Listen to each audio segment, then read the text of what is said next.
ಈ ವಿಡಿಯೋಗಳನ್ನೆಲ್ಲ ಬರೀ ನೋಡೋದು ಕೇಳೋದು ಅಷ್ಟಲ್ಲೇ ಇಟ್ಕೊಳ್ಬೇಡಿ.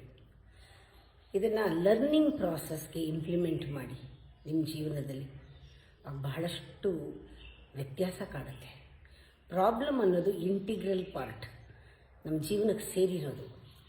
ಆದರೆ ನೀವು ಪ್ರತಿಯೊಂದು ಕರ್ಮದಲ್ಲೂ ಈ ಇಂಪ್ಲಿಮೆಂಟ್ ಮಾಡಿ ಗಮನ ಕೊಟ್ಟರೆ, ವಾಚ್ ಮಾಡಿದ್ರೆ, ಥ್ಯಾಂಕ್ಫುಲ್ನೆಸ್, ಗ್ರೇಟ್ಫುಲ್ನೆಸ್ ಎರಡು, ಧನ್ಯತೆ, ತೃಪ್ತಿ, ಇದನ್ನು ನಾವು ತೃಪ್ತಿಯಿಂದ, ಧನ್ಯತೆಯಿಂದ, ಅದಕ್ಕೋಸ್ಕರ ಅಲ್ಲ, ನೀವು ಮಾಡೋಕ್ಕೆ ಶುರು ಮಾಡಿ.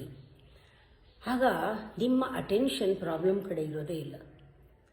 ನಿಮ್ಮ ಅಟೆನ್ಷನ್ನು ಗ್ರೇಸ್, ಅನುಗ್ರಹ, ಆಶೀರ್ವಾದ, ಬ್ಲೆಸ್ಸಿಂಗ್ಸ್ ಇಂಥದ್ರ ಕಡೆ ಇರುತ್ತೆ. ಆಗ ಆ ಥರ ನಮ್ಮ ಇಂಟೆನ್ಷನ್ ಮತ್ತು ನಮ್ಮ ಅಟೆನ್ಷನ್ ಬಂದಾಗ ನಾವು ಮಾಡೋ ಕೆಲಸನೇ ಬೇರೆ ಆಗಿರುತ್ತೆ. ಅದಕ್ಕೆ ಇದನ್ನೆಲ್ಲ ಕೇಳಿಬಿಟ್ಟು ಬಿಟ್ಬಿಡಬಾರ್ದು. ಇದನ್ನು ಕೇಳಿ ನಿಮ್ಮದನ್ನಾಗಿ ಮಾಡ್ಕೋಬೇಕಾದ್ರೆ ನೀವು ಇಂಪ್ಲಿಮೆಂಟ್ ಮಾಡಬೇಕು.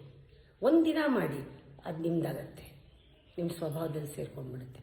ನಿಮಗೆ ಗೊತ್ತಾಗಬೇಕು ಎಷ್ಟು ಬಿಡುಗಡೆ ಇದೆ ಅಂತ. ಆಗಲೇ ಇದು ವರ್ಕ್ ಆಗೋದು.